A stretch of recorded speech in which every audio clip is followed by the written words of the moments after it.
ये मादा कछुआ है और शायद ये भी। ग्रेट बैरियर रीफ में पैदा होने वाले कछुओं में ज्यादातर मादाएं ही हैं। इससे यहाँ कछुओं की आबादी खतरे में पड़ गई है। ये बात तब पता चली जब रिसर्चरों ने नर और मादा कछुओं की आबादी पर खास तौर से नजर रखी। तो क्या पानी के भीतर भी लैंगिक भेदभाव होता है?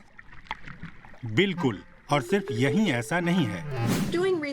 गलत रिसर्च से जान और माल दोनों का नुकसान हो सकता है। लोंडा शिविंगर ने रिसर्च के बुनियादी आधारों को तलाशने और उन्हें बेहतर बनाने में 4 दशक लगाए हैं।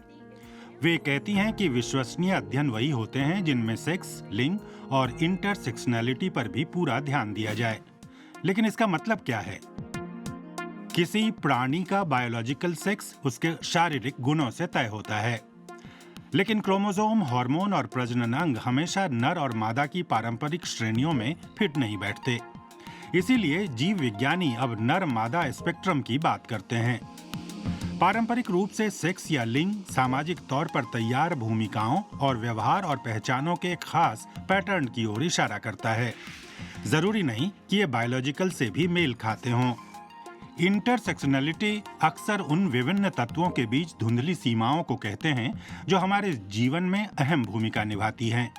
इसमें विकलांगता से लेकर जातीयता, सेक्सुअलिटी, वर्ग और उम्र सब शामिल हैं। अगर हम जेंडर के पहलू पर विचार नहीं करेंगे तो फिर हम अपनी रिसर्च ज्यादा व्यापक और दिलचस्प बनाने का मौका खो देंगे, और कंपनियां अपने प्रोडक्ट्स ठीक से नहीं बेच पाएंगी क्योंकि ये उत्पाद ज्यादा से ज्यादा लोगों के लिए नहीं होंगे। और इसके खतरनाक परिणाम हो सकते हैं। मेडिसिन की दुनिया में अमेरिका ने हाल में 10 दवाओं को बाजार से हटाया है क्योंकि उनके जानलेवा साइड इफेक्ट सामने आए, और इनमें से 8 दवाओं के नतीजे महिलाओं के लिए कहीं खराब थे। न सिर्फ इन दवाओं को विकसित करने में अरबों डॉलर खर्च हुए, बल्कि जब वो नाकाम हो गई तो उनसे लोगों की मौतें भी हुई, उन्हें तकलीफ हुई। रिसर्च में ऐसी गड़बड़ी हम भुगतने की हालत में नहीं है। ऐसे और उदाहरण हैं।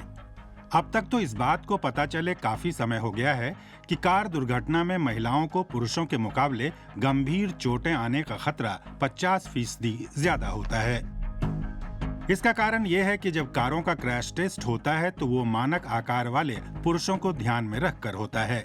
अन्य शारीरिक परिस्थितियों वाले लोगों को इस दौरान ध्यान में नहीं रखा जाता, जैसे कि गर्भवती महिलाएं, भारी शरीर वाले लोग या फिर कमजोर बुजुर्ग।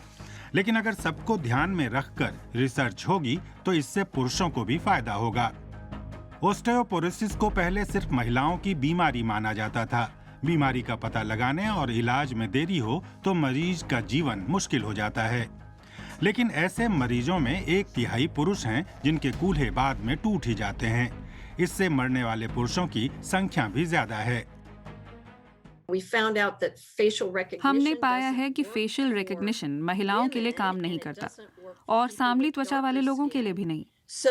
तो फेशियल रिकग्निशन में ये रिसर्चर एक ब्लैक महिला है और उसे कैमरे में देखने के लिए एक सफेद मास्क पहनना पड़ा। मतलब हम ऐसी टेक्नोलॉजी बना ही नहीं रहे हैं जो सबके लिए काम कर सके। रिसर्च को समावेशी बनाने का सिर्फ ये मतलब नहीं है कि उसमें महिला और पुरुषों को बराबर शामिल किया जाए। यूरोपीय आयोग ने इस बात को माना है और अपने 85 अरब यूरो के रिसर्च बजट से फंडिंग हासिल करने के लिए इसे शर्त बनाया है। होराइजन यूरोप फंडिंग के लिए आप तभी क्वालिफाई करेंगे जब आप रिसर्च के हर चरण में सेक्स, जेंडर और इंटरसेक्शनैलिटी को शामिल करेंगे, रिसर्च डिजाइन से लेकर डाटा कलेक्शन और एनालिसिस तक। साइंस और टेक्नोलॉजी में रिसर्च का ज्यादातर पैसा करदाताओं की जेब से आता है, और अगर एक समाज के तौर पर हम साइंस और टेक्नोलॉजी में निवेश कर रहे हैं तो हम उस विज्ञान के ऐसे नतीजे चाहते हैं जो समावेशी हों और समाज के हर वर्ग पर लागू हों, न कि सिर्फ गिने चुने लोगों पर। यूरोपीय आयोग के साथ मिलकर लोंडा शिविंगर ने 15 केस स्टडीज प्रकाशित की हैं जो बढ़िया मिसाल साबित हुई हैं। इसमें सटीक उदाहरण दिए गए हैं। बांग्लादेश में मछली पकड़ना पहले पुरुषों का काम माना जाता था, लेकिन अब ऐसा नहीं है। खासतौर से तैयार जालों के माध्यम से महिलाएं भी मछली पकड़ रही हैं और इनसे उनकी साड़ी भी गीली नहीं होती। वे बिना किसी पर निर्भर रहे अपने परिवार का पेट पाल सकती हैं। दूसरा उदाहरण शहरी इलाकों के लिए है, जिन्हें ज्यादा फैमिली फ्रेंडली और कम कारों वाला बनाने की जरूरत है।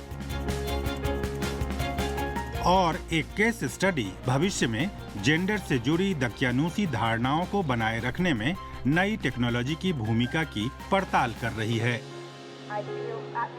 लेकिन क्या कुछ ऐसे क्षेत्र भी हैं जहां समावेशी सोच की इतनी जरूरत नहीं है?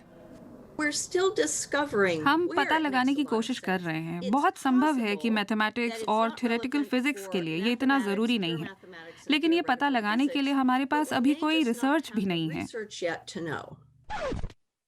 और क्या आपको पता है कि कछुए का लिंग उस रेत के तापमान से तय होता है जिसमें अंडा रखा हुआ है। ग्लोबल वार्मिंग की वजह से तापमान बढ़ रहा है और इसलिए उत्तरी ग्रेट बैरियर रीफ में पैदा होने वाले 99% कछुए मादा हैं। इसी तरह की बातों को गहराई से ही समझकर हम अपने ग्रह के जटिल इकोसिस्टम को बेहतर तरीके से बचा सकते हैं।